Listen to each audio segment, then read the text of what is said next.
Hola, ¿qué tal amigos? ¿Cómo están? Muy buenas noches. Yo soy Esdras Chabot y esto es Dinero y Poder. En materia económica, 2016 inició con mucho nerviosismo como resultado de la desaceleración y la volatilidad que vive la economía china y la caída en los precios del petróleo. Esta situación ha depreciado muchas monedas, por supuesto al peso mexicano. Ante este escenario, las empresas enfrentan un panorama difícil debido al crecimiento, pues dicen ahora, moderado de la economía nacional.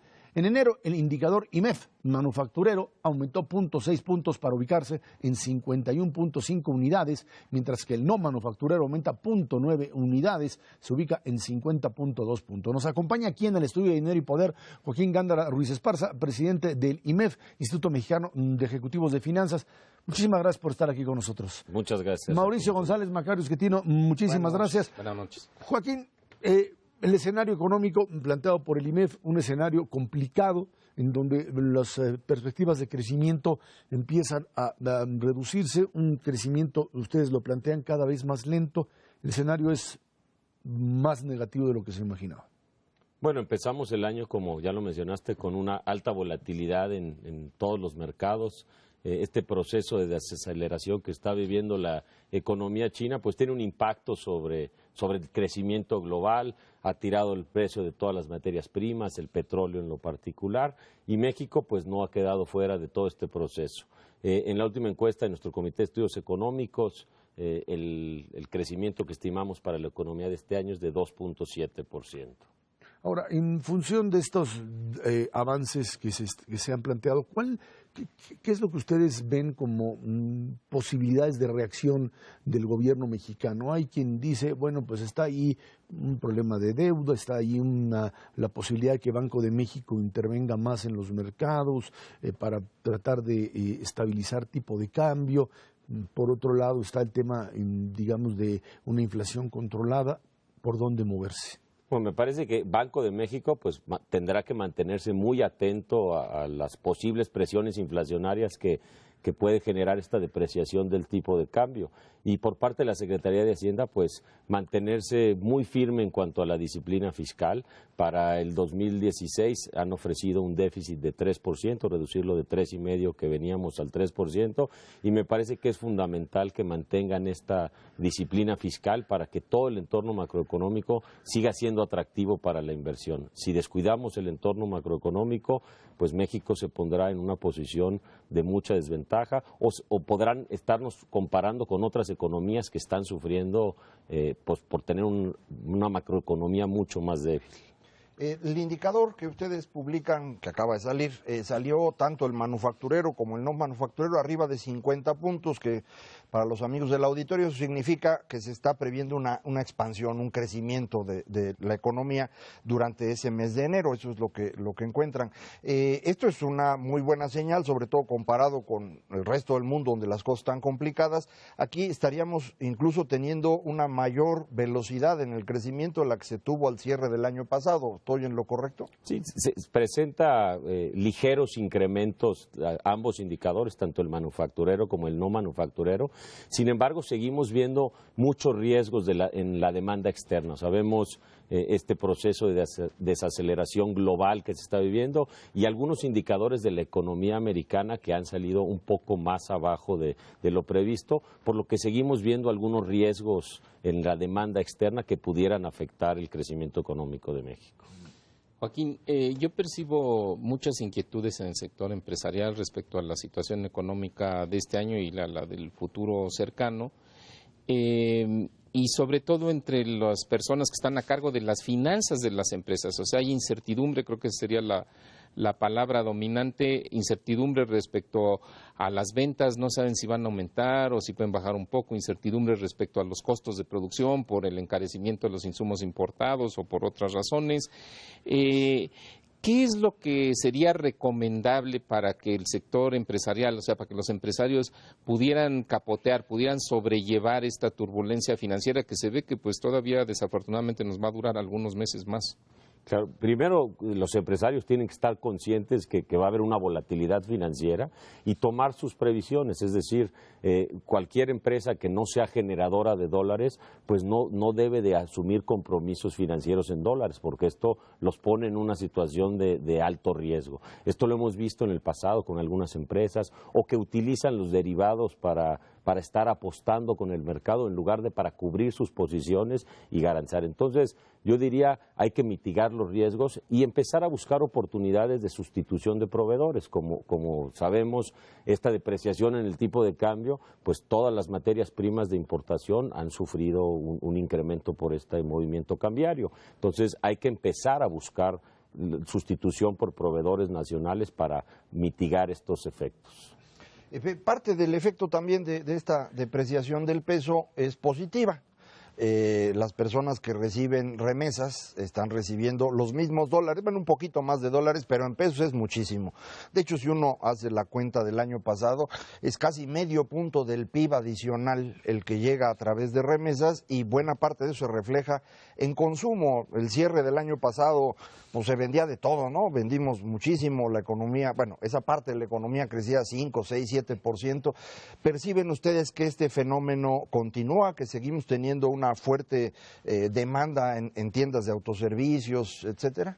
Mira, como bien mencionas, el año pasado los casi 25,000 millones de dólares que se recibieron por remesas, pues tuvieron un beneficio de prácticamente 3 pesos por cada dólar. Entonces, esto inyectó en la economía pues 75,000 millones de pesos adicional, y eso explica en parte el crecimiento en el consumo. Sin embargo, no lo explica todo, porque si vemos cómo creció el consumo durante el año pasado, podemos ver que no necesariamente está ligado a los estados que reciben más remesas, y que los bienes que se consumieron más tampoco están ligados al perfil de la población que recibe las remesas. Entonces, digamos que sí, en una parte explica el dinamismo del consumo este tema de las remesas, pero no es el único factor. Por lo que hay que estar muy atentos. El tema externo puede también tener implicaciones en el consumo interno, y esto tener un impacto en el crecimiento económico para el 2016. Oye, Joaquín, dentro de lo que les toca a los empresarios de nuestro sistema económico, entre otras cosas, pues es la ampliación de la capacidad productiva. Ellos son básicamente los que la cuidan, y esta ampliación se da a partir de las inversiones productivas en maquinaria y equipo, en construcción, en equipo de transporte, en equipo de cómputo, en todos esos activos fijos. Lo que hemos visto en el transcurso del 2015 es que la inversión productiva ha sido dispareja en el país. La maquinaria y equipo ha venido creciendo bien, lo que quiere decir que las plantas se están ampliando, pero por otra parte, pues las instalaciones no, la parte de construcción estaba un poco débil y demás. ¿Cómo ves tú para este año y quizás para el próximo, más o menos en este entorno, la posibilidad de inversión productiva por parte del sector empresarial mexicano? Bueno, sin lugar a dudas, la depreciación del peso sí tiene un impacto en la capacidad de inversión de muchas de las empresas, ya que buena parte de la maquinaria viene del exterior y está cotizada en dólares. Entonces, esto sí va a tener un impacto. Sin embargo, yo considero que en estos momentos que se está viviendo de altísima volatilidad, donde hay otras economías emergentes que están sufriendo mucho más de lo que estamos viviendo en México, pues es un buen momento para invertir, obviamente siempre cuidando el endeudamiento y haciéndolo de manera responsable para no poner en riesgo la continuidad y la sustentabilidad de las empresas. Ahora, en el tema de lo que pues se conoce en el país como, por un lado, un crecimiento económico que hemos llevado de 2%, pero lo que hemos visto es que estados que crecen a un nivel realmente impresionante, como si fueran economías pues de otro planeta, ya no te diría estados como Querétaro, San Luis Potosí y otros, y todo el modelo de economías informales. ¿Qué es lo que para el empresariado representa, o para los distintos grupos de dueños de capital, el tratar de incorporar lo que sería esta población que pues es básicamente la que genera un empleo informal y que no permite que en estas entidades crezca? Bueno, a mí me parece que en ese sentido el ejemplo del Bajío es de llamar la atención, lo que ha sucedido en Aguascalientes, Guanajuato y Querétaro en particular, estos tres estados que han venido creciendo pues al doble o al triple de lo que crece la economía nacional, en algunos años hasta doble dígito. Debemos de tratar de copiarlo en otros estados del país, ¿no? La industria automotriz principalmente ha sido el motor, pero también la industria aeroespacial. Me parece que se tiene que hacer un acuerdo entre los empresarios, el gobierno tiene que hacer las obras de infraestructura que faciliten el entorno de los negocios, las universidades tienen que poner su parte capacitando a las personas que tienen que trabajar en estas industrias, y ese ejemplo del Bajío me parece que lo deberíamos de replicar en otras regiones del país. Para esto de replicar este asunto y para lo que hace un momento comentabas con Mauricio sobre la inversión, un tema determinante es la tasa de interés y el flujo de capital, que en México pues es bastante limitado. Y para eso se hizo la reforma financiera. ¿Ustedes perciben que esta reforma está empezando a tener efecto en más volumen de crédito, más facilidades, mejores tasas? ¿Se percibe algo así? Sí, yo creo que la reforma financiera ha puesto una base muy sólida hacia el futuro, ha fortalecido la regulación en el sistema financiero y sobre todo ha fomentado mucho más la competencia entre bancos. Hoy la información es transparente, los bancos tienen que entregar la información de las tasas de interés a las que prestan, hoy la movilidad entre una institución y otra es también mucho más fácil y esto ha permitido que el financiamiento crezca y que los usuarios tengan mejores condiciones de financiamiento. Si vemos... Perdón, sí. Eso parte del fenómeno del consumo adicional al que te referías hace ratito, ¿no? Claro, pero un dato a remarcar es que el financiamiento que ha venido creciendo a muy buenos ritmos, pero el financiamiento en particular a las empresas es el que ha venido creciendo de manera más acelerado y me parece que esto es un tema muy positivo porque esto genera una mayor actividad económica, no así el financiamiento al consumo, que también hay que manejarlo con cierto cuidado para no sobreendeudar a nuestras familias y poder entrar en un riesgo sistémico. Joaquín, nuestras autoridades financieras han manifestado su preocupación por la situación económica que hay en el mundo, el petróleo, China, el tipo de cambio, pero al mismo tiempo han dicho que van a esperar un poco más antes de tomar acciones, que por lo pronto pues ya se bajó el gasto público en el presupuesto, que las tasas de interés subirán, pero no más allá de lo que suba la Reserva Federal de los Estados Unidos. ¿Tú percibes tranquilos a los financieros del sector empresarial en nuestro país? Yo creo que el entorno internacional nos obliga a todos a mantenernos muy atentos y ver cuáles son los impactos que se están recibiendo en México por todo este entorno. Sin embargo, pues yo veo a las autoridades atentas y reaccionando en tiempo, no sobrereaccionando a los efectos que vienen del exterior y me parece que eso nos debe de dar mucha tranquilidad. Me parece que el manejo macroeconómico que hemos tenido en este país en los últimos 20 años ha sido el adecuado y es el que nos pone hoy en una condición mucho más favorable que la que están viviendo otras economías emergentes. Sin embargo, los sectores empresariales han demandado constantemente una reforma fiscal diferente. El gobierno dice no hay más reforma fiscal.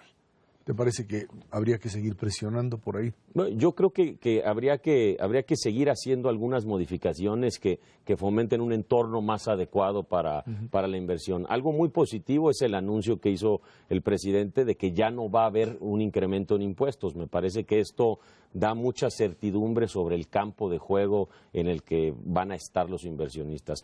Yo creo que la principal decisión o el principal motivador en una decisión de inversión es la certeza de las reglas del juego y en ese sentido yo creo que el que no vaya a haber cambios en materia fiscal pues da una certeza a los inversionistas. Sin embargo, la posibilidad de en algún futuro cercano entrarle ya al IVA y empezar a movernos a otras formas de recaudación que se concentren menos en un pequeño grupo y sean un poco más amplias, podría ser útil. ¿Cuál es el principal reto que ven ustedes hacia adelante y cuál sería la principal oportunidad que está viendo el IMEF, digamos, para los próximos años? Me parece que en materia fiscal lo que necesitamos es ampliar la base gravable, lo hemos dicho repetidamente en el IMEF. Sin embargo, tenemos que entender también lo que es políticamente viable en este país, y en ese sentido es que nuestro Comité de Estudios Fiscales ha estado trabajando y va a seguir trabajando en generar las propuestas que puedan tener contundencia en su implementación, que puedan realizarse, que políticamente sean viables. Pero bueno, pues de lo que se trata es de alguna manera dar un gran salto que todavía no estamos muy lejos de eso, ¿no? Sí, me parece que en la medida que podamos meter más contribuyentes a la base, pues va a haber finanzas públicas mucho más sanas. Bueno, pues esperemos que así funcione. Joaquín Gándara, presidente del Instituto Mexicano de Ejecutivos de Finanzas, muchas gracias por estar aquí con nosotros. Muchas gracias a ustedes. Gracias. Vámonos a una pausa. Esto es Dinero y Poder.